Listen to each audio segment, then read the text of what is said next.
أعوذ بالله من الشيطان الرجيم. بسم الله الرحمن الرحيم.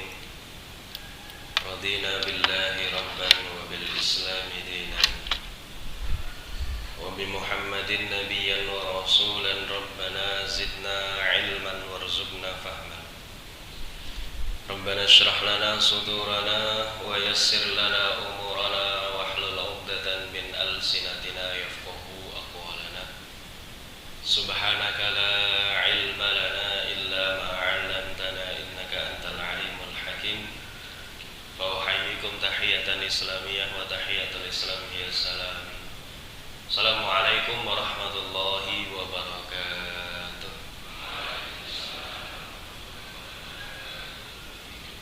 الحمد لله رب العالمين. الحمد لله بارئ النسم وخالق اللوح والقلم. أحمده تعالى على ما أزدى وأنعم، وأشهد أن نبينا محمدا عبد الله ورسوله الهادي إلى سبيل الأقوام. الحمد لله الذي بنعمته تتم الصالحات وبتوفيقه تتحقق الغايات، وهو الذي جعل هذه الدنيا دار الامتحانات والتجريبات وجعل الآخرة دار النعم والبركات. أشهد أن لا إله إلا الله وحده لا شريك له، وأشهد أن نبينا محمدا عبد الله ورسوله لا نبي ولا رسول بعده. أما بعد فيا عباد الله، أوصي نفسي وإياكم بتقوى الله عز وجل، حيث قال تبارك وتعالى في كتابه الكريم: أعوذ بالله من الشيطان الرجيم. ومن يتق الله يجعل له مخرجا ويرزقه من حيث لا يحتسب ومن يتوكل على الله فهو حسبه. Bapak-bapak, ibu-ibu sekalian yang dirahmati Allah Subhanahu wa taala, sami sehat saja Bapak Ibu. Bagaimana kabarnya Bapak Ibu? Alhamdulillahirabbil alamin. Berapa hari kita tidak berjumpa Bapak Ibu? Selapan tidak ya? 35 hari hampir kita tidak berjumpa. Tapi alhamdulillahirabbil alamin, dalam jangka waktu 35 hari ini kita masih bisa dijaga oleh Allah. Kita masih dilindungi oleh Allah. Kita masih disayang oleh Allah Subhanahu wa taala. Dengan begitu banyak nikmat-nikmat yang diberikan kepada kita, dengan begitu banyak penjagaan yang diberikan kepada kita. Alangkah baiknya Allah Subhanahu wa taala, Bapak Ibu sekalian yang dirahmati Allah, kalau boleh saya bilang luar biasa baiknya Allah, sampai-sampai ketika kita lupa dengan Allah pun Allah masih memperjalankan jantung kita. Allah masih memperkenankan paru-paru kita untuk bernafas. Allah masih memperkenankan mata kita untuk melihat. Allah masih memperkenankan kaki kita untuk berjalan, dan lain sebagainya dan lain sebagainya. Padahal sejatinya ketika itu mungkin saja bisa jadi kita sedang lupa dengan Allah. Bapak Ibu nyun sewu, seandainya kita lupa bermaksiat kepada Allah Subhanahu wa taala, apakah lantas ketika itu Allah menghentikan jantung kita? Bayangkan kalau ketika kita bermaksiat kemudian Allah Subhanahu wa taala berkehendak mandek jantungnya, kinten-kinten pripun Pak? Memecah laras wassalam. Tapi dalam keadaan yang tidak baik. Tapi qadarullah wa ma syaa fa'ala. Dengan begitu luasnya rahmat Allah, meskipun kadangkala kita ini berbuat tidak baik, tapi Allah masih baik kepada kita. Terus diberikan hidup, terus diberikan nikmat, diberikan sehat, diberikan sempat, yang hingga pada hari ini, pagi hari ini kita dapat berkumpul bersama, semata-mata niat kita untuk thalabul ilmi, menuntut ilmu, beribadah di jalan Allah Subhanahu wa taala. Salawat dan salam semoga tetap tercurah kepada junjungan kita, Nabi besar kita, Nabi Agung Muhammad sallallahu alaihi wasallam. Dan semoga kita termasuk ke dalam golongan umat beliau yang nanti mendapatkan syafaatnya fi yaumil akhir. Amin amin ya rabbal alamin. Bapak Ibu purun sholawatan bareng Bapak Ibu. Ben rada seger sithik nggih.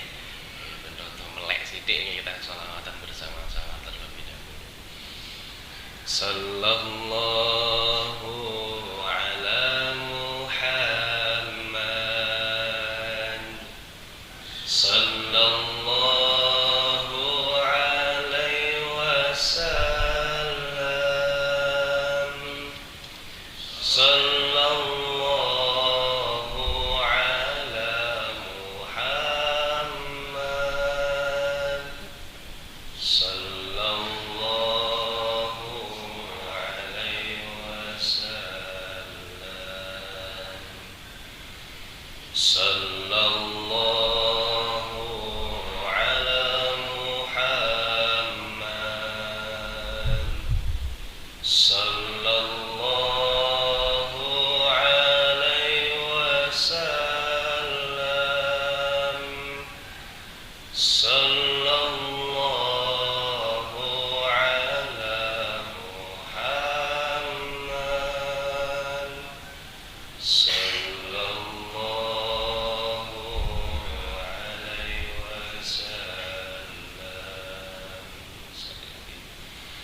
Sallallahu alaihi wasallam. Sallallahu ala Muhammad.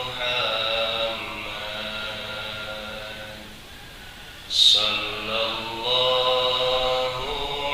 alaihi wasallam.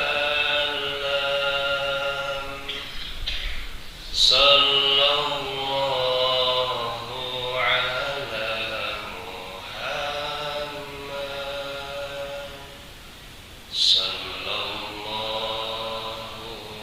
ala Muhammad. Sallallahu alaihi wasallam.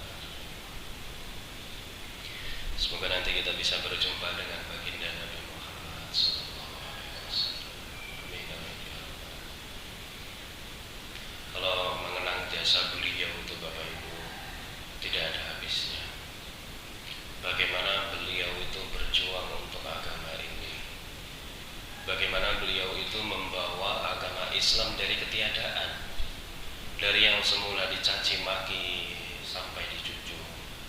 Dari yang semula kegelapan hingga menuju ke zaman yang terang seperti saat ini. Saking baiknya beliau itu pernah pada suatu kali beliau itu terluka saat perang Uhud, Bapak Ibu.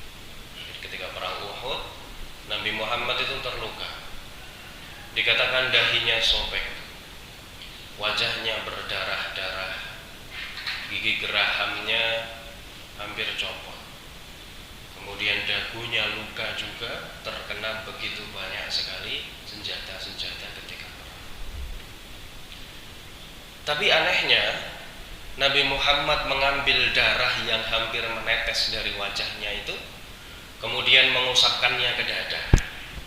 Jadi wajahnya penuh dengan darah, kemudian Nabi Muhammad mengusap darah itu dan mengusapkannya ke dada beliau. Tidak membiarkan satu tetes pun darah itu jatuh ke atas tanah. Ada salah seorang sahabat yang melihat kejadian tersebut, kemudian berinisiatif untuk bertanya kepada Nabi selesai perang. Ya Nabi, saya tadi melihat engkau mengusap darah kemudian mengelapkannya ke dada. Itu kenapa kira-kira? Wahai sahabatku, sejatinya sebelum perang ada salah seorang malaikat yang berkata kepadaku, apabila ada satu tetes darahmu yang jatuh ke atas tanah, maka sungguh Allah akan melaknat atau mengazab orang yang menyebabkan itu. Jadi ketika perang, wajah Nabi berdarah-darah karena sabetan-sabetan.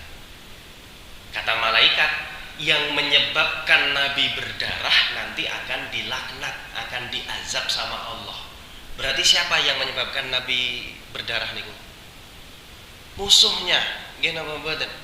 Iya, musuh Nabi ketika berperang menyebabkan Nabi berdarah-darah. Tapi Nabi Muhammad sallallahu alaihi wasallam tidak ingin pun musuhnya itu diazab sama Allah. Bahkan sampai ngelap wajahnya darah itu kemudian diusapkan ke dadanya supaya musuhnya tadi tidak diazab oleh Allah Subhanahu wa taala. Kata Nabi, ya Allah, janganlah engkau azab mereka. Sesungguhnya mereka ini orang-orang yang belum tahu. Begitu baiknya Nabi, bayangkan Bapak Ibu. Kita sendiri ini kalau disakiti sama orang lain pengen balas napa mboten? Oh, sak boleh nggih. Nek pun dilarani diunek-unekke nika leng gremeng 3 dina 3 wengi nggih Bu nggih. Lah rasan-rasan seminggu mboten rampung niku nek dilarani niku. Tapi apakah kita pernah melihat diri Muhammad sallallahu alaihi wasallam yang berbuat baik kepada orang yang bahkan menyakiti beliau? Ada orang buta yang setiap hari selalu mengolok-olok Nabi Muhammad, tapi dengan entengnya Nabi Muhammad justru menyuapi beliau. Oke. Disuapi terus setiap hari, padahal sambil nyuapi itu orang buta tadi ngapa? Menjelek-jelekkan Nabi Muhammad, mencela Nabi Muhammad. Hingga akhirnya Nabi Muhammad sudah wafat, barulah orang tadi mencari-cari, loh, di mana orang yang biasa menyuapiku setiap hari? Barulah dikatakan oleh sahabat itu adalah Muhammad. Tangis dia luar biasa. Bayangkan Bapak Ibu seperti itu, bagaimana keluasan hati beliau itu. Sampai pada akhir hayatnya pun beliau masih mengingat siapa? Umatnya. Jadi yang diingat itu bukan keluarga dekat beliau, yang diingat bukan anak beliau, yang diingat bukan istri-istri beliau yang berjumlah 12 itu, tapi umatnya. Bapak ibu niki lho sing diiling-iling kali Kanjeng Nabi saderenge wafat. Ketika itu ada yang mengetuk pintu rumah Nabi Muhammad SAW. Tok tok tok. Yang membukakan pintu adalah Fatimah Az-Zahra. Siapa Fatimah Az-Zahra Bapak Ibu? Sinten niku Fatimah? Putrinya Nabi Muhammad sallallahu alaihi wasallam. Tapi tamu itu belum pernah dilihat oleh Fatimah sedikit pun. Jadi Fatimah tidak kenal dengan tamu yang datang. Kemudian izin ingin berjumpa dengan Nabi Muhammad. Kata Fatimah seperti ini, "Oh maaf, tapi ayahku ini sedang demam, sedang sakit, mungkin belum bisa ditemui untuk saat ini." Akhirnya Fatimah menutup pintu kembali, kemudian datang kepada Rasul. Rasul bertanya, "Ya Fatimah, siapa tadi yang mengetuk pintu?" Fatimah berkata, "Saya belum pernah melihatnya ya Rasul. Saya belum pernah melihat orang itu, sungguh asing bagi saya." Kata Rasul apa Bapak Ibu? "Ketahuilah Fatimah, bahwasannya yang barusan mengetuk pintu adalah malaikat maut yang diutus kepada." Kemudian malaikat maut datang untuk menjumpai Nabi Muhammad. Nabi Muhammad minta didatangkan Jibril juga. Akhirnya Jibril menemani Nabi Muhammad ketika diambil. Bapak Ibu tahu Nabi Muhammad masih merasakan sakit ketika dicabut nyawanya. Nabi Muhammad bertanya kepada Jibril, "Ya Jibril, apa hakku untuk Allah nanti?" Jibril berkata bahwasanya, "Ya Nabi, para penduduk langit, malaikat-malaikat surga itu sudah menunggu kedatanganmu." Nabi justru tidak senang dengan itu, justru cemas. Cemas karena apa? Bertanya, "Lalu bagaimana keadaan umatku nanti?" Sekali lagi yang diingat masih umatnya, kita ini masih diingat sama Nabi. Jibril berkata bahwasanya Allah sudah berjanji bahwasanya nanti tempat umatmu adalah di surga. Mendengar hal itu roto enteng, Nabi agak lega sedikit. Barulah diambil nyawanya oleh malaikat pencabut nyawa, malakul maut. Jibril ketika itu memalingkan wajahnya dari Muhammad. Jadi ketika Nabi Muhammad diambil ruhnya, Jibril itu memalingkan wajahnya. Kenapa kira-kira Bapak Ibu? Ridwan, kenapa? Betul, tidak tega. Jadi Nabi Muhammad begitu merasakan sakit, sampai-sampai Jibril itu memalingkan wajahnya. Nabi Muhammad berkata kepada Jibril, "Ya Jibril, jijikkah engkau melihatku?" Kata Jibril, "Siapa yang tega melihat kekasih Allah sedang diambil?" Kemudian dicabut begitu. Ali bin Abi Thalib kemudian mendekatkan telinganya ke mulut Nabi, dan tahulah Nabi berkata apa Bapak Ibu? "Ummati, ummati, ummati, umatku, umatku, umatku." Sampai pada akhir hayat beliau masih mengingat kita, yang bahkan kita ini jarang mengingat beliau. Kita belum tentu tahu bagaimana perjuangan beliau, tapi beliau senantiasa mengingat kita sebelumnya.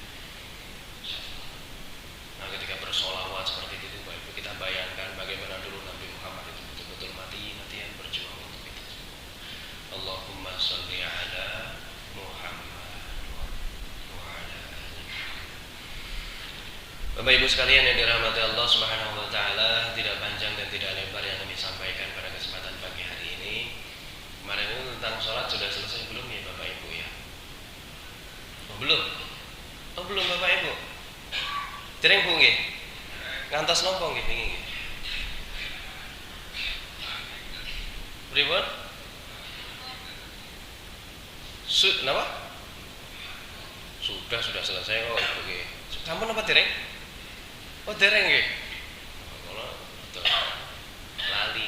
Saya itu takut ketukar-tukar Bapak Ibu kalau ngisi ini karena kan rata-rata hampir sama materi ketika itu yang saya bawakan. Nah, ya hari ini saja saya mengisi 4 kali, 4 tempat. Takutnya nanti ketukar-tukar yang di sini mana, yang di sini mana. Kadang saya tulis, kadang saya tidak tulis seperti itu. Nah, Bapak Ibu saudara rahmati Allah Subhanahu wa taala, kita lanjutkan kembali nih. Kita tuntaskan apa yang sudah kita pelajari kemarin, yaitu mengenai bab sholat. Tapi sebelum itu saya baru ingat, baru saja kita juga mendapatkan suatu peristiwa di mana sholat ini dituntunkan kepada kita atau diwajibkan kepada kita, yaitu adalah peristiwa apa Bapak Ibu? Isra dan Mi'raj, peristiwa yang tidak masuk akal. Bapak Ibu nek mikir-mikir gini, menawi dipikir-pikir masuk akal napa mboten Isra Mi'raj niku? Masuk akal ndak Bapak Ibu? Ndak sama sekali masuk akal nggih.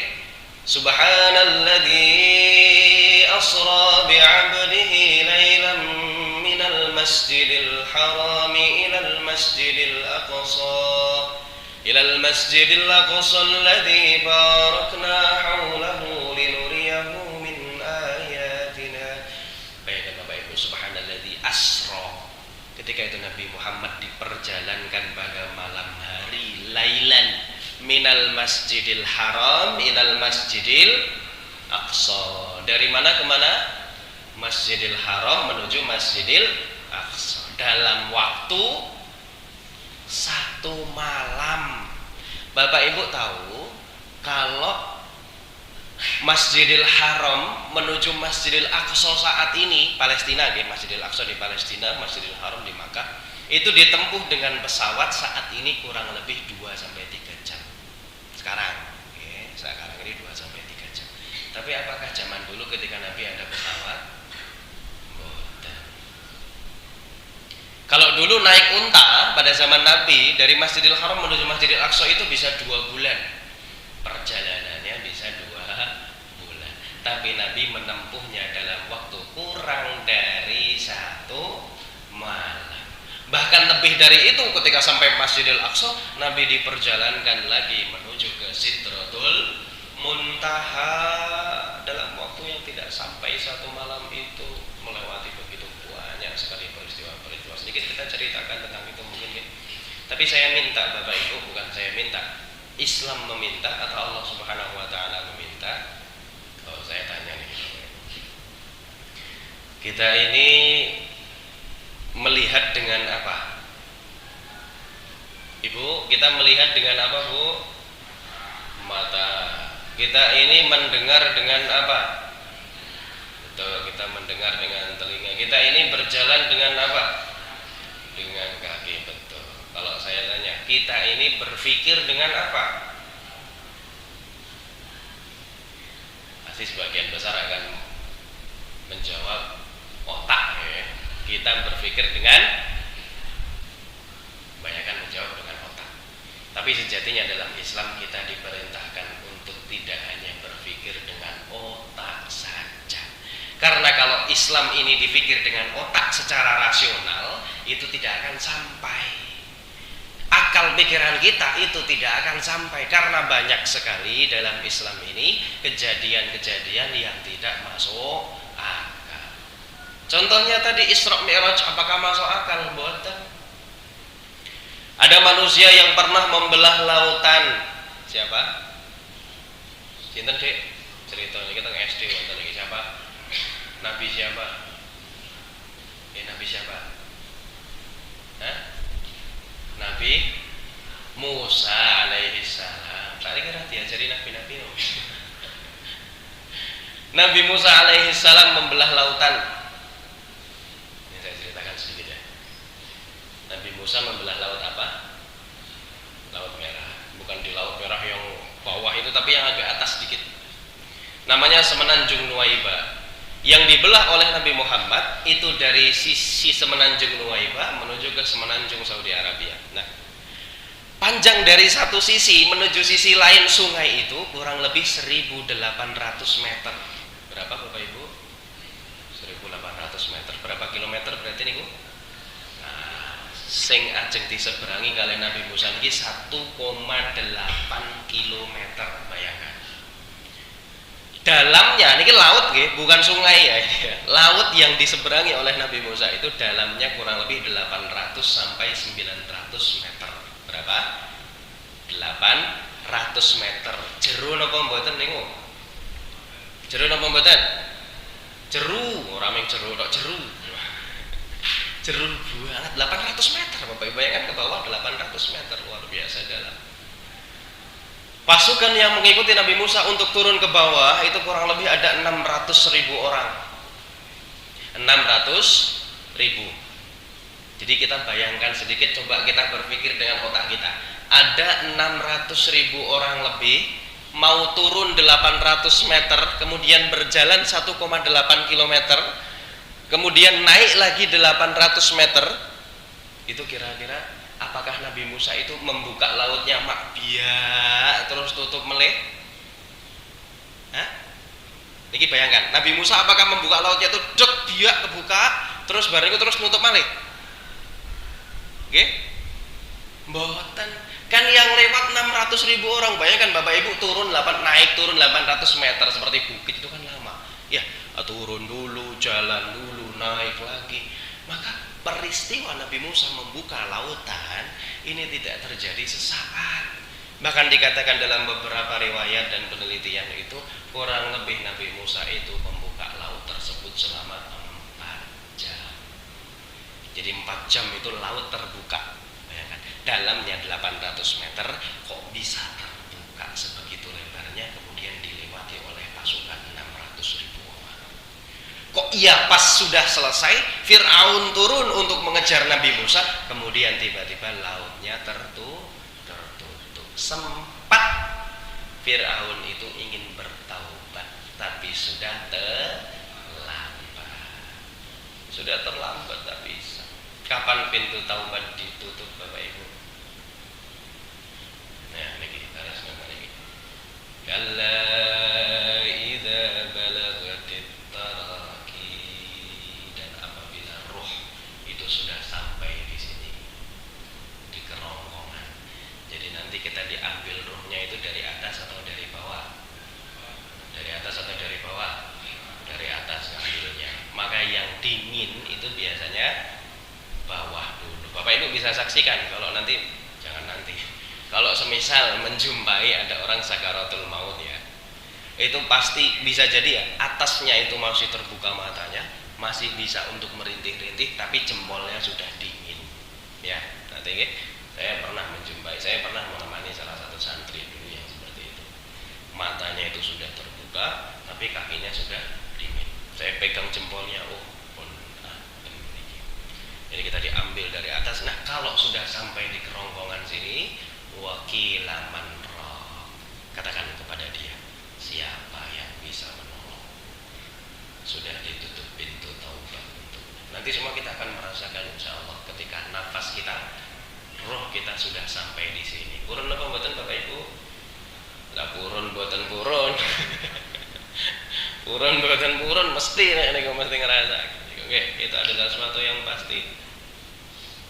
Sekarang banyak orang mati-matian mengejar dunia, mati-matian mengejar suatu hal yang tidak pasti, tapi lupa untuk mempersiapkan hal yang sudah pasti. Ini tadi aja sudah pasti datang pada kita, tapi lupa untuk mempersiapkan. Nah, itu tadi Bapak Ibu saudara Allah Subhanahu wa taala, Nabi Musa membelah lautan tidak masuk akal. Ada pula pernah ada kejadian di mana sekelompok pemuda tertidur di dalam gua selama kurang lebih berapa tahun? 300 tahun, tidak makan, tidak minum, tidak bangun, tapi masih hidup selama 300 tahun. Kalau tangga Bapak Ibu nek mboten dahar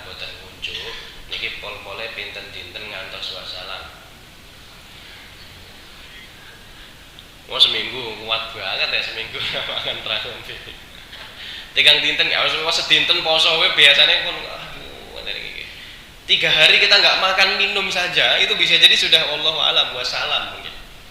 Tapi ini ada manusia, sekelompok manusia yang pernah ditidurkan oleh Allah Subhanahu wa taala selama 300 tahun Bapak Ibu. Kita hidup berkegiatan, makan, minum, bekerja, bangun setiap hari, tidur setiap malam, itu belum tentu usia kita sampai 100 tahun. Ini ada manusia tidak tidur, tidak bangun, tidak makan, tidak minum, tapi bisa hidup sampai 300 tahun. Itu kan tidak masuk akal. Nek dipikir-pikir mboten kepikiran. Tapi bagaimana Allah Subhanahu wa taala menjaga dia ketika tidur? Wa nuqallibuhum dzatal yamini wa dzatal shimal. Dan Allah Subhanahu wa taala membolak-balikan mereka ke kanan kemudian ke kiri. Ketika tidur itu dibolak-balikan ke kanan ke kiri supaya apa? Supaya jasad mereka itu tidak rusak oleh tanah. Bayangkan Bapak Ibu, 300 tahun melekat tanah langsung telas gitu. Tapi ini enggak, sama Allah dibolak-balikan kanan kiri supaya terjaga jasadnya. Oleh karena itu sebagian dari mereka kemudian bangun dan bertanya-tanya, kita ini sudah tidur berapa hari? Satu menjawab, kita ini baru tidur 1 hari. Yang satu menjawab, kita ini baru tidur 2 hari. Kok bisa? Saya tanya Bu, kok bisa mereka jawab seperti itu? Baru tidur 1 hari, 2 hari itu kenapa? Kok bisa? Karena mereka melihat diri mereka itu belum ada yang berubah wujudnya.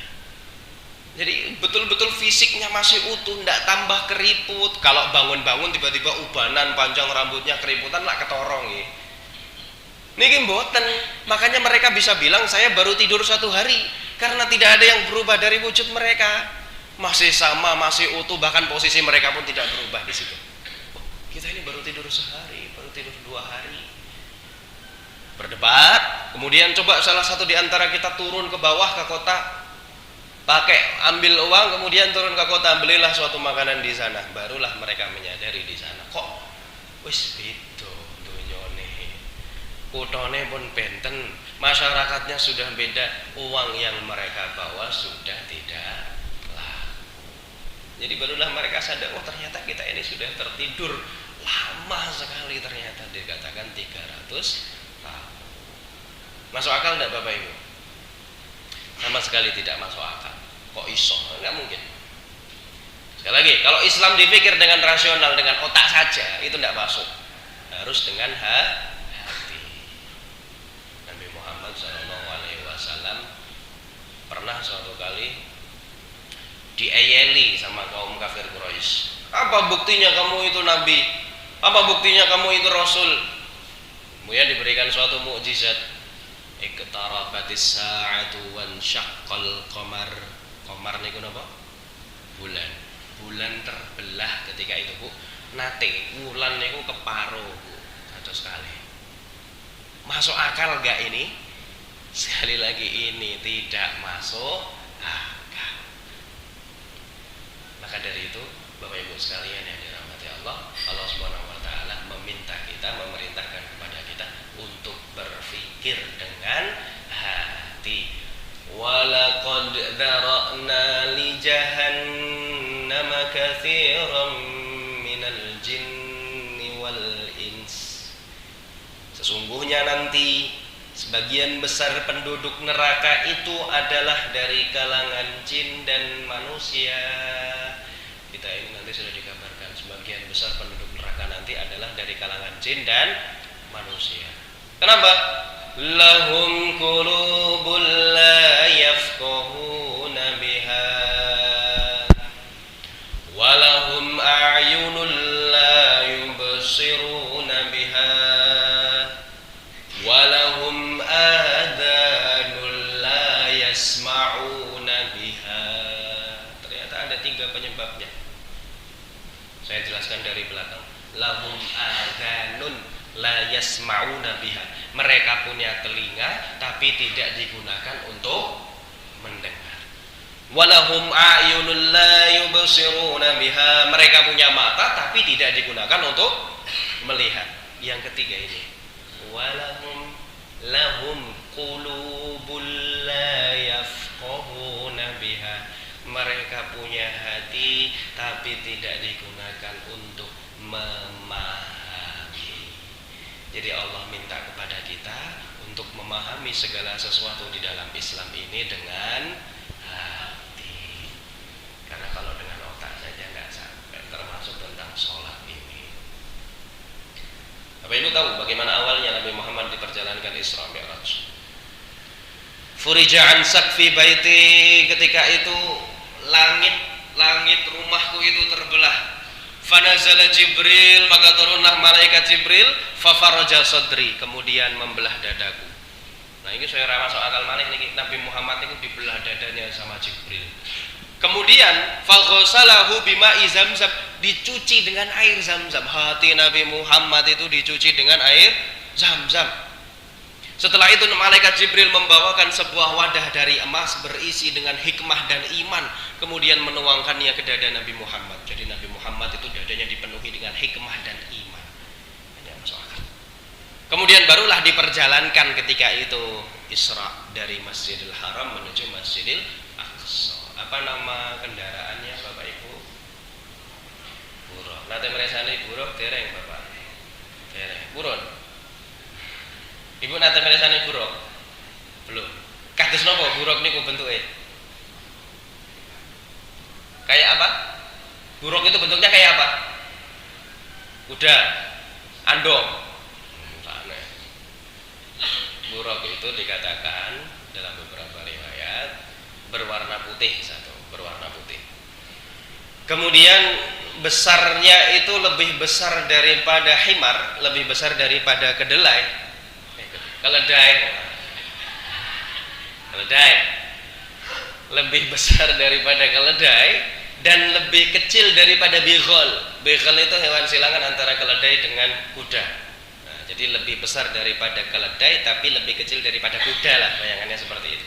Itu bentuknya seperti itu. Dan kecepatan buruk itu satu langkahnya sejauh ia memandang.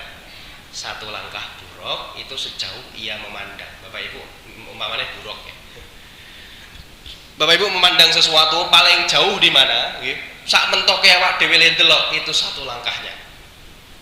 Jadi buruk seperti itu, sementok-mentoknya dia melihat itu satu langkah buruk, sampai sana itu. Maka buruk itu kan asal katanya dari al-barqu. Al-barqu itu kan dalam Arab itu artinya kilat, al-barqu. Der itu al-barqu, nah, kilat. Buruk itu dinamakan kilat karena kecepatannya bahkan lebih cepat dari kilat. Cepat sekali luar biasa. Naik di situ, kemudian barulah sampai Masjidil Aqsa. Beberapa riwayat menyebutkan berbeda-beda. Ada yang sholat dulu dengan para nabi, kemudian diperjalankan untuk Mi'raj, naik melintasi 7 langit, melewati 7 langit itu tidak langsung berjumpa dengan para nabi-nabi yang lain. Berjumpa dengan Nabi Adam, berjumpa dengan Nabi Idris, Nabi Yahya, Nabi Harun, Nabi Musa, Nabi Isa, Nabi Ibrahim alaihissalam. Sampai kepada langit ke-6 itu berjumpa dengan Ibrahim. Setelah itu melanjutkan perjalanan menuju ke Sidratul Muntaha. Disitulah barulah bertemu dengan Khalq Allah Subhanahu wa taala, sang Khaliq. Barulah diberikan suatu perintah untuk sholat. Pertama kali perintah sholat datang berapa kali Bapak Ibu? 50 kali. Seandainya umpamane semisal Nabi Muhammad ketika itu langsung nggih Gusti Allah mboten napa-napa sedinten ping 50. Terus langsung turun ke bawah menyeru kepada umatnya, kita sholat sehari 50 kali. Saya tanya Bu, Bapak, kuat napa mboten? Bisa nggak kira-kira sehari 50 kali kita sholat? Padahal sehari hanya berapa jam? 24 jam. Berarti 1 jam berapa kali? 2 kali sholat. Nih bayangin mau nih Bapak Ibu nih. Misal sedinten itu ping 50 nih Bapak Ibu nih bangun sholat, nih. Setelah itu mandi, setelah mandi sholat, setelah itu makan, setelah makan sholat, setelah itu pergi untuk kerja, sampai di tempat kerja sholat. Nah, teng sawah pripun Pak makin nih. Teng saben nih ngaret sedikit, terus entuk akeh kemudian sholat lagi, balik malih teng saben ngaret malih terus sholat malih, balik malih ngerabuk bar ngerabuk terus sholat malih. Bayangkan Bapak Ibu sithik-sithik sholat. Kuat napa mboten? Insyaallah. begitu baiknya Nabi Muhammad, sekali lagi begitu baiknya Nabi Muhammad bertemu dengan Nabi Musa alaihissalam, kemudian diminta untuk meminta keringanan kepada Allah. Sejatinya umatmu itu tidak akan kuat, kata Nabi Musa seperti itu. Baliklah Nabi Muhammad, turun lagi, nyang-nyangan bu, tawar menawar, niku nopo rokaat, minta dikurangi sama Allah, ya Allah dikurangi. Naik turun, naik turun, naik turun, sampai akhirnya Allah memberikan berapa jumlahnya? 5. Pun ketika sudah dapat 5 itu, Nabi Musa masih berkata seperti ini, balik lagi ya Muhammad, umatmu itu tidak akan kuat dengan 5 waktu itu. Wah, ternyata betul apa kata Nabi Musa. Gini apa mboten? Nggih, ternyata banyak sekarang umat Nabi Muhammad yang tidak kuat dengan sholat 5. Wah, di sing bolong-bolong, di sing belas ra sholat setika. Untuk dapat 5, kemudian kita diserukan untuk sholat sehari 5 kali. Nah, Bapak Ibu sekalian yang dirahmati Allah Subhanahu wa taala, pertanyaannya sekarang, apakah sudah sempurna sholat kita yang 5 itu? Tambah dengan yang sunnah-sunnah, apakah sudah sempurna? Belum. Apakah sudah baik? Belum. Apakah sudah betul? Belum. Tidak apa-apa. Allah Subhanahu wa taala itu lebih suka hambanya yang bertaubat daripada orang soleh yang tidak pernah merasa salah. Sekali lagi, Allah Subhanahu wa taala lebih suka kepada hambanya yang pernah salah kemudian taubat daripada orang soleh yang tidak pernah merasa salah. Jadi tidak apa-apa kita merasa salah Bapak Ibu. Merasa salah mungkin dulu saya mulai sholat itu baru SMP, mungkin dulu mungkin Bapak Ibu ketika zaman dulu masih sangat awam sekali dengan Islam. Mungkin dulu saya mulai sholat itu baru SMA mas. Oh aku mbiyen bar rabi gek sholat. Enten Bu? Nah enten. Nek sholat insya Allah dari SD lah SMP. Nyon sewu kali nyon sewu begini. Mas kula riyen niku ngagem jilbab gek bar rabi. Napa gek bar duwe anak pertama saya baru mulai pakai jilbab. Tidak apa-apa, tidak ada yang salah. Sekali lagi Allah lebih suka seperti itu daripada tidak pernah merasa salah sama sekali. Jadi mumpung sekali lagi masih ada kesempatan bagi kita perbaiki sholat kita perbaiki diri kita. Jadi Bapak Ibu sekalian yang dirahmati Allah Subhanahu wa taala, masih ada sisa waktu 10 menit. Kita tuntaskan perihal sholat. Sampai mana kemarin Bapak Ibu? Rukuk nggih. Nah, pada lupa semua kok, ini kita sepakati sampai rukuk nggih. Enggak lupa ini. Sampai kepada rukuk. Sebentar Bapak Ibu. Saya bukakan.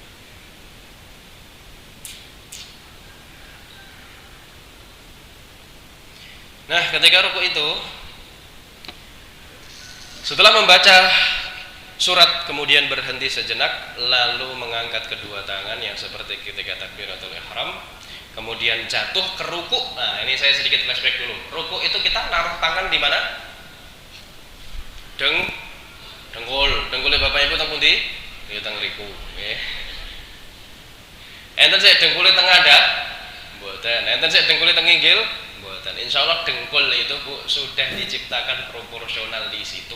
Jadi ketika kita memegang dengkul masing-masing, itu insya Allah posisi rukuk kita nanti akan baik. Dan diusahakan punggung ini lurus ketika rukuk ya. Ini mboten enten sik dengkulnya madhep memburi to nggih. Kenapa ayam kok dengkulnya di belakang? Ibu ngantos pitik nggih. Ayam. Niku dengkulnya teng pundi? Teng wingking nggih. Nekuke ngenten iki. Kita manusia dengkulnya kan di depan, nekoknya ke depan ini, kita pegang dengkul di situ, kemudian kita usahakan untuk lurus ketika kita sholat. Nah, jadi ketika lurus, saya berdiri tidak apa-apa Bapak Ibu, atau dengan itu ya, dengan clip on supaya lebih mantap. Niki saged niki, mantap.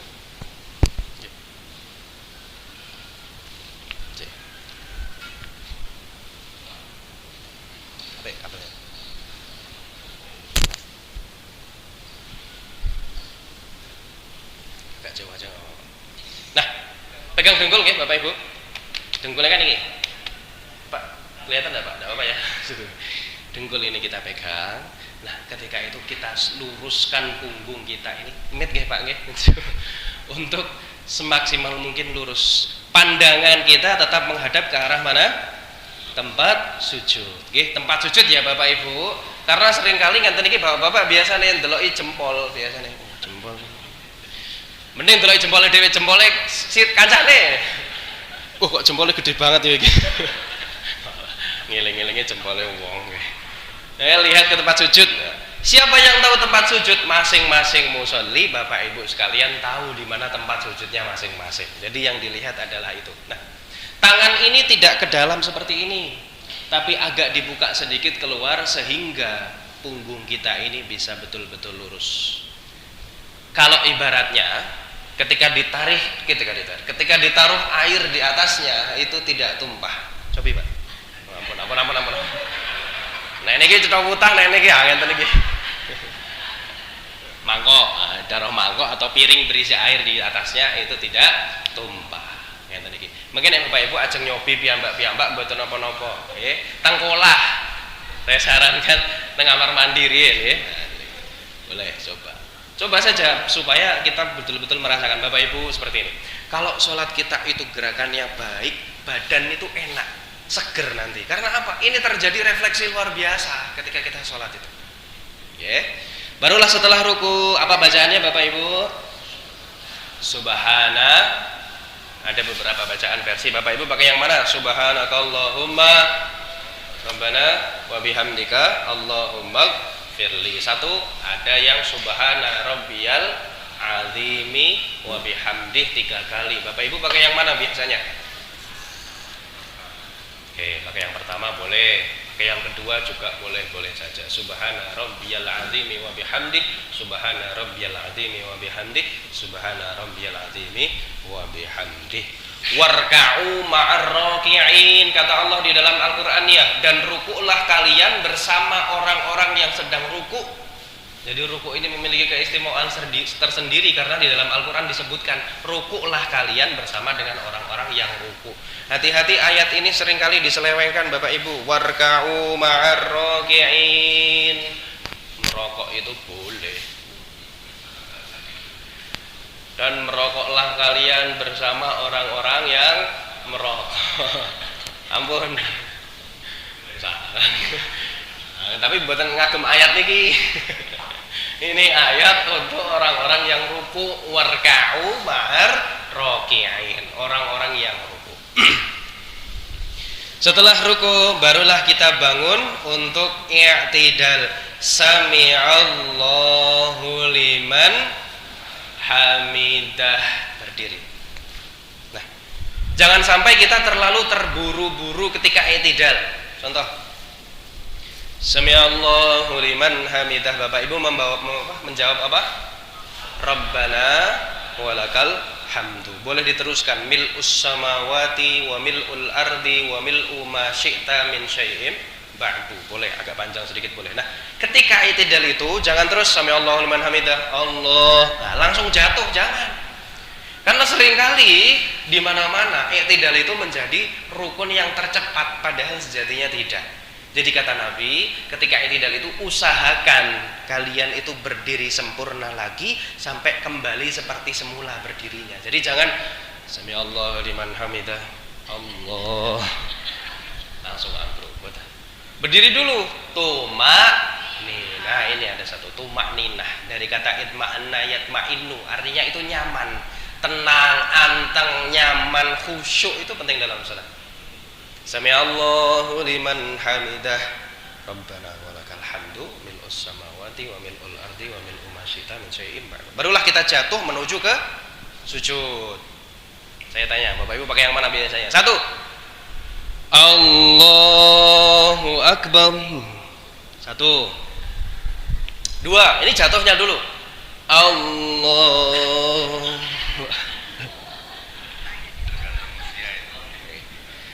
Satu atau dua? Dengkul sik napa tangan sik? Saya tanya kok biasanya Bapak Ibu pakai yang mana? Dengkul dulu apa tangan dulu? Bude ngagem dengkul riyen, saestu? Mbah, kagem dengkul riyen. Masih kuat ya berarti ya. Masya Allah. Yang betul yang mana? Betul, dua-duanya boleh. Dua-duanya boleh. Satu, pakai dengkul dulu nggih. Allah, tek niki dengkul riyen, tek. Nah, baru tangan. Dua, nek niki biasanya pon sepuh biasanya Mas. Nah, rada mernah sih. Rada dipenake sih. Allah. Nah, Bapak Ibu, hadis ini datang dari dua sahabat yang berbeda. Satu sahabat itu menemani Nabi ketika masih muda, dan satu sahabat menemani Nabi ketika sudah sepuh. Yang satunya bilang Nabi itu kalau turun dari i'tidal menuju sujud itu ya dengkul dulu, karena melihat ketika itu Nabi masih muda, jadi masih kuat dengkulnya. Yang satunya berkata bahwasannya Nabi itu kalau turun dari i'tidal menuju sujud itu tangan dulu, karena Nabi sampun sepuh. Biasanya nek pun sepuh niku dengkule rada nganu nggih. Mbah nggih. Nggih. Nah, nek dengkul riyen semelang niku nggih. Maka tangan dulu untuk menyangga lutut. Seperti itu boleh. Dewan Pak. Dengkul riyen angsal, tangan riyen angsal. Sik mboten angsal niku napa? Bathuk riyen. Nek bathuk riyen mboten angsal. Ngapunten nggih, nek bathuk riyen jajal mawon piyambak-piyambak. Mboten jelungup rol depan niku. Ya, itu boleh keduanya seperti itu. Nah, kemudian ketika sujud ini ada 7 anggota badan yang harus ditempelkan di tempat sujud. Saya langsung baca di sini. 1, jabhah, jidat. Ini kenapa Bu? Batuk ya. Batuk kita. Nah, batuk ini harus menempel ke tempat sujud kita. Maka dari itu jangan sampai fungsi peci ini justru menyalahgunakan fungsinya. Fungsi peci ini untuk apa sebenarnya?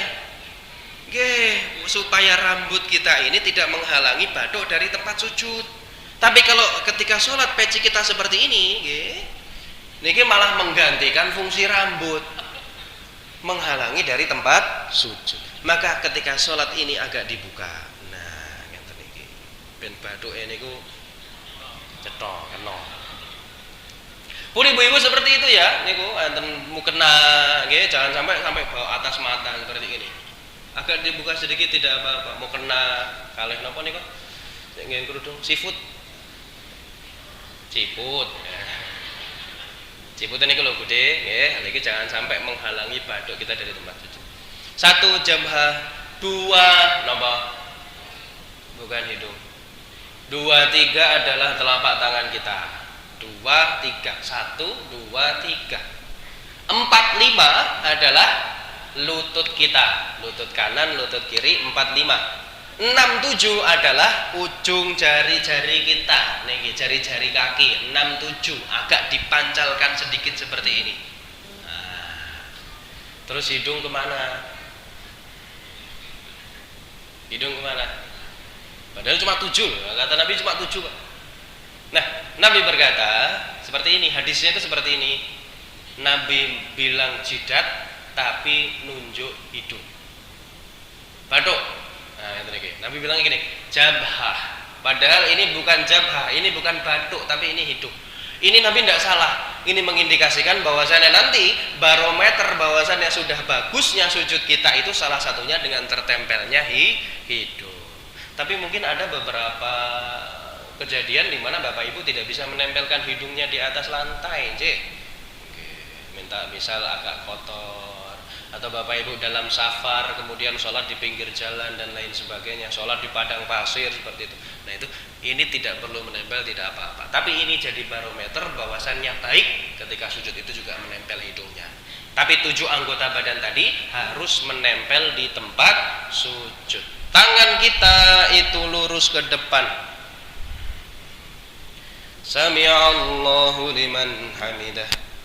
Allahu akbar. Tangan itu lurus ke depan seperti ini Bapak Ibu. Nah, ini ya tangannya. Jadi tidak ke kanan, tidak pula ke dalam. Tangannya lurus ke depan, kemudian tidak membuka seperti ini, tapi lurus menghadap ke arah kiblat seperti ini. Natural saja, natural. Kemudian di mana diletakkan tangan ini? Bapak Ibu, ketika takbiratul ihram itu berapa posisi yang dibolehkan? 2. 1 sejajar dengan bahu, 2 sejajar dengan telinga. Konsisten ya. Kalau awal sudah sejajar dengan bahu, maka nanti takbir-takbir yang lain di dalam sholat juga sejajar dengan bahu. Pun ketika sujud itu nanti ditaruhnya sejajar dengan bahu. Kalau Bapak Ibu dengan niki daun telinga, ya nanti tidak ditaruhnya sejajar dengan daun telinga. Niki sejajar dengan bahu seperti ini. Nah, sejajar dengan bahu, plek ngenten niki. Kemudian tangannya ini agak dibuka, tidak dikempit ke dalam seperti ini, tapi agak dibuka seperti ini. Nah, dibuka. Tidak ada keringanan bagi perempuan untuk seperti ini, ya. Tetap harus dibuka. Sama, harus dibuka seperti ini. Pun, nah ini yang masih sering kali saya jumpai salah ketika sholat jamaah niku. Sikunya itu jangan ditaruh di lantai. Enten iki biasanya tek. Enten iki, yen sewu. Nah, enten iki. Oke. Ampun. Sikunya diangkat dan di sini agak dibuka. Bahkan kata Nabi itu ibaratnya kalau ada anak kambing masuk itu bisa lewat. Cempe ini kamu.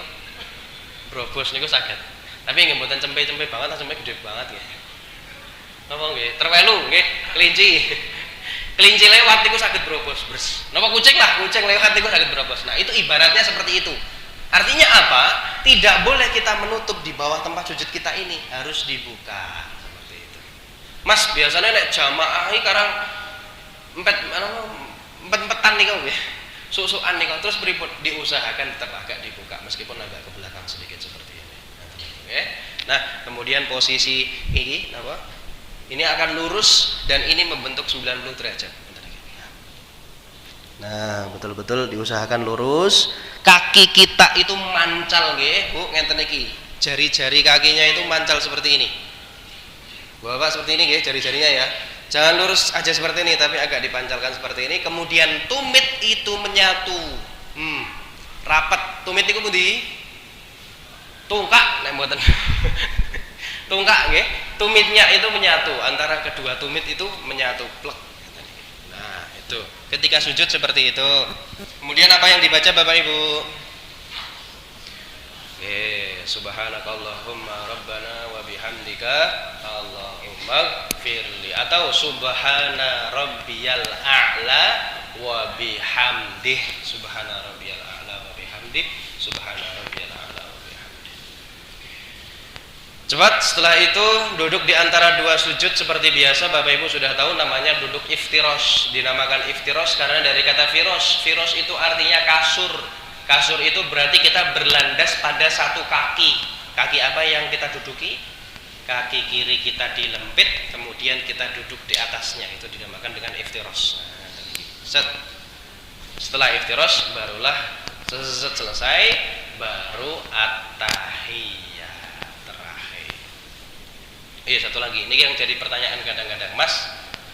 Kalau berdiri dari sujud menuju ke berdiri lagi, itu apakah boleh berhenti dulu? Ibu-ibu, bapak biasanya berhenti dulu atau tidak? Pakai duduk dulu atau langsung berdiri?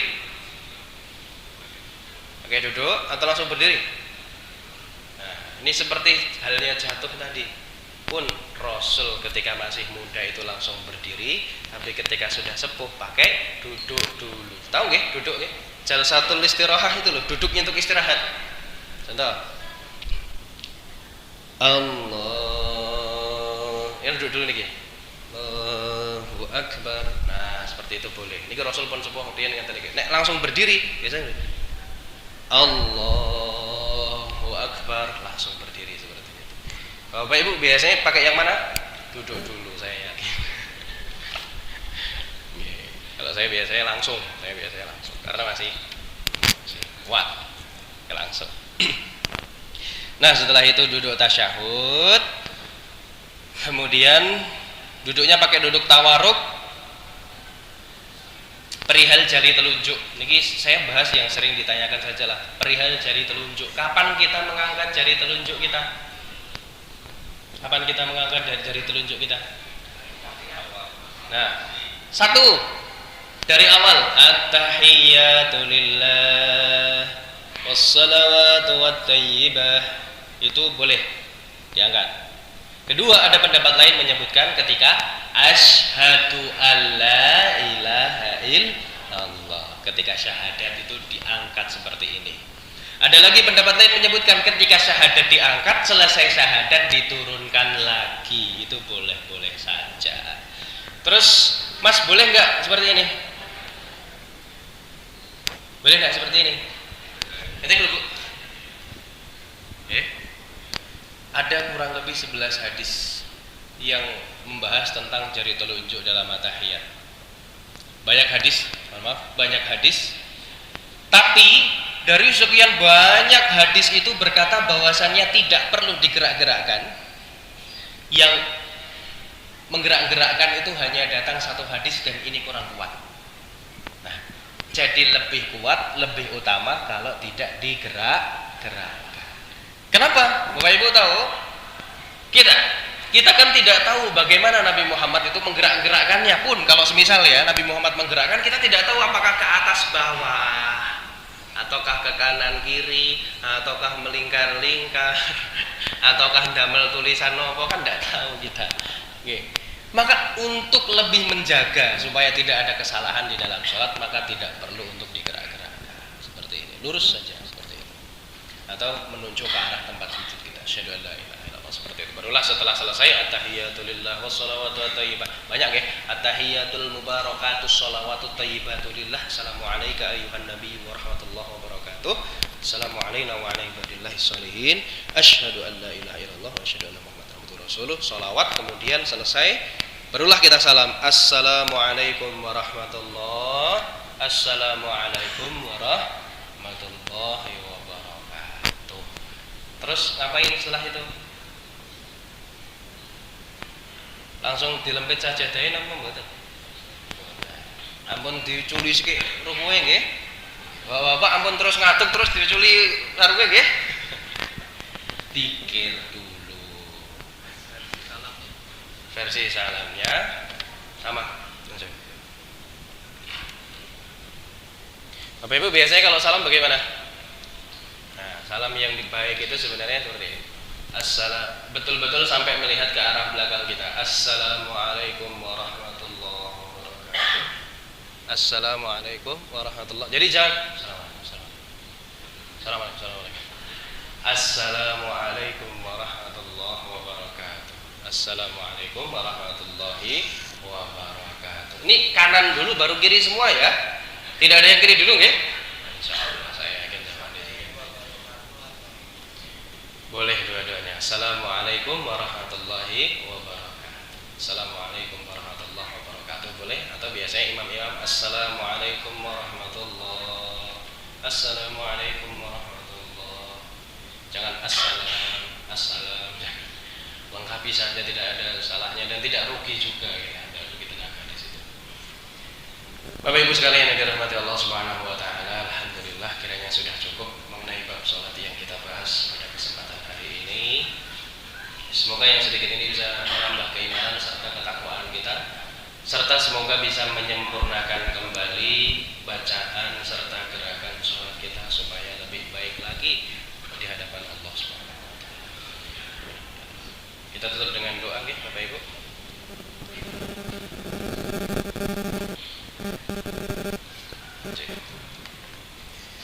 Marilah kita tutup dengan doa bersama-sama. Kita luruskan niat kita, kita kembali sucikan hati kita semata untuk berdoa kepada Allah Subhanahu wa taala.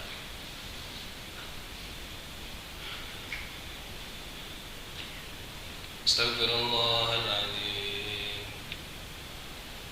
alladzi la ilaha illa huwal hayyul qayyum wa atubu ilaih. Astaghfirullahaladzim alladzi la ilaha illa huwal hayyul qayyum wa atubu ilaih. Astaghfirullahaladzim alladzi la ilaha illa huwal hayyul qayyum wa atubu ilaih. صل على محمد وعلى آل محمد كما صليت على إبراهيم وعلى آل إبراهيم وبارك على محمد وعلى آل محمد كما باركت على إبراهيم وعلى آل إبراهيم إنك حميد مجيد. أعوذ بالله من الشيطان الرجيم. بسم الله الرحمن الرحيم. حمدا ناعمين حمدا شاكرين حمدا يوافي نعمه ويكافئ مزيده. يا ربنا لك الحمد كما ينبغي لجلال وجهك الكريم وعظيم سلطانك. اللهم ربنا تقبل منا صلاتنا وصيامنا وركوعنا وسجودنا وقعودنا وتضرعنا وتخشعنا وتعبدنا وتمم تقصيرنا يا الله يا رب العالمين. اللهم إنا نسألك سلامة في الدين وعافية في الجسد وزيادة في العلم وبركة في الرزق وتوبة قبل الموت ورحمة عند الموت ومغفرة بعد الموت. اللهم هون علينا في سكرات الموت والنجاة من النار والعفو عند الحساب. ربنا لا تؤاخذنا إن نسينا أو أخطأنا. ربنا ولا تحمل علينا إصرا كما حملته على الذين من قبلنا. ربنا ولا تحملنا ما لا طاقة لنا به. واعف عنا واغفر لنا وارحمنا أنت مولانا فانصرنا على القوم الكافرين. اللهم اغفر لنا ولوالدينا وارحمهما كما ربيانا صغارا ولجميع المسلمين والمسلمات والمؤمنين والمؤمنات الأحياء منهم والأموات إنك أنت السميع القريب مجيب الدعوات يا قاضي الحاجة. ربنا هب لنا من أزواجنا وذرياتنا قرة أعين واجعلنا للمتقين إماما. اللهم انصر الإسلام والمسلمين وأهلك الكفرة والمبتدعة والمشركين. اللهم انصر إخواننا المسلمين في فلسطين لإعلاء كلمتك ولإقامة شريعتك أبدا أبدا برحمتك يا أرحم الراحمين. اللهم اغفر لنا ذنوبنا وكفر عنا سيئاتنا وتوفنا مع الأبرار يا عزيز يا غفار يا رب العالمين. اللهم اختمنا بحسن الخاتمة. اللهم اختمنا بحسن الخاتمة. اللهم اختمنا بحسن الخاتمة ولا تختمنا بسوء الخاتمة. ربنا آتنا في الدنيا حسنة وفي الآخرة حسنة وقنا عذاب النار. سبحان ربك رب العزة عما يصفون وسلام على المرسلين والحمد لله رب العالمين.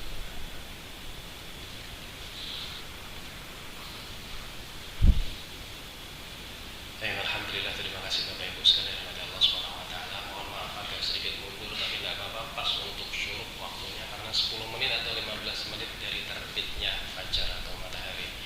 Saya ingatkan juga Bapak Ibu, besok Rabu kita semua akan menghadapi suatu pemilu, pesta demokrasi Indonesia. Saya hanya berpesan satu saja, karena yang hak dan batil sudah terlihat jelas. Bapak Ibu bisa menilai sendiri mana yang menghalalkan segala cara dan mana yang baik di hadapan Allah SWT, insya Allah. Maka pilih dengan hati nurani, jangan karena amplop kemudian ikut-ikutan ke yang lain. Saya boleh bilang amplop yang diterima itu adalah riswah.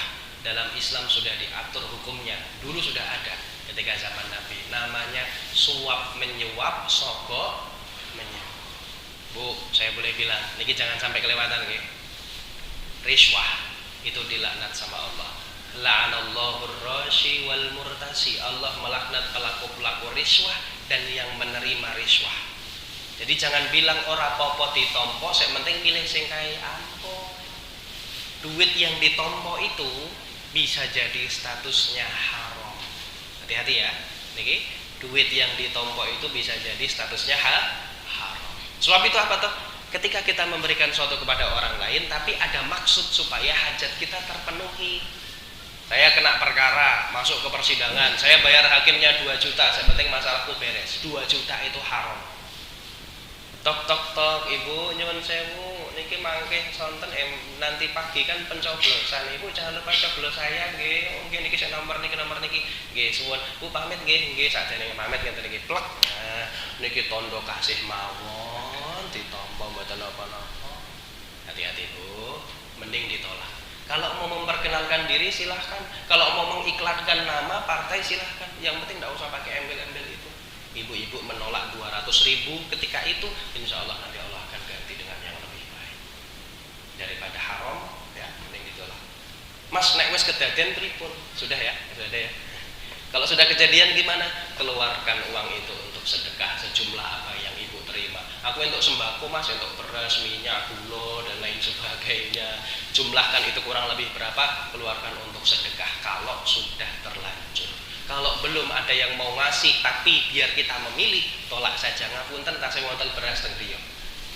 Ngapunten minyaknya tasih kathah. Ngapunten tigan tasih wonten teng warung sebelah. Ya, ditolak saja.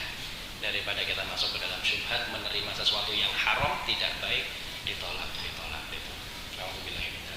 Syukran ala kulli timamikum wa billahi taufiq wal hidayah. Wassalamu